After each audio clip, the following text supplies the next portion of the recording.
আমার দাদু নেই, এটা আমি বিশ্বাস করতে পারছি না। দাদুই তো ছিল আমার পৃথিবী। কথাগুলো বলতে বলতে কান্নায় ভেঙে পড়েছিলেন বিএনপির ভারপ্রাপ্ত চেয়ারম্যান তারেক রহমানের কন্যা জাইমা রহমান। বাংলাদেশের রাজনীতির আপসীন নেত্রী বেগম খালেদা জিয়ার প্রয়াণে তবে সবচেয়ে করুণ দৃশ্যটি ধরা পড়েছে তার প্রিয় নাতনি জাইমা রহমানকে ঘিরে।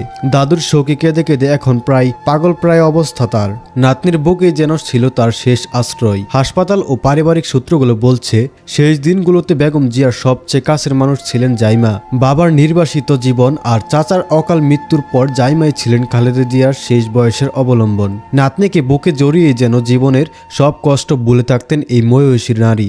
গতকাল যখন রাজধানীর এভারকেয়ার হাসপাতালে মৃত্যুর হিমশীতল নীরবতা নেমে আসে, তখন জাইমার আর্তচিৎকারে হাসপাতালের বাতাস ভারী হয়ে ওঠে। উপস্থিত চিকিৎসকরাও চোখের জল ধরে রাখতে পারেননি। ছেলের চেয়েও বেশি টান ছিল নাতনির প্রতি।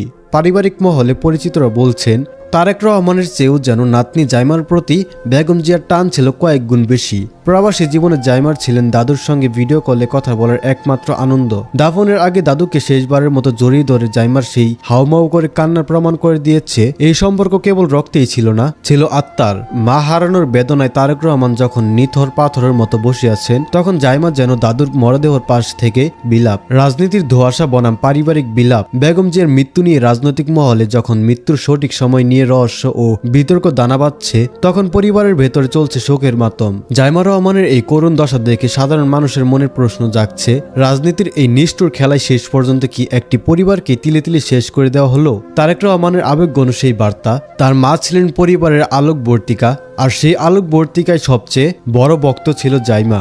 বাবার অবর্তমানে নাতনিকেই নিজের ছায়া ভাবতেন খালেদা জিয়া। আর সেই দাদুর নিতর দেহের সামনে নাতনির আহাজারি দেশের কোটি কোটি মানুষের হৃদয় স্পর্শ করেছে। 2025 সালের এই বিদায়বেলা কেবল রাজনীতির এক ময়ূরের পতন নয়, বরং এক নাতনির কাছ থেকে তার পরম প্রিয় দাদুকে কেড়ে নেওয়ার করুণ ইতিহাস।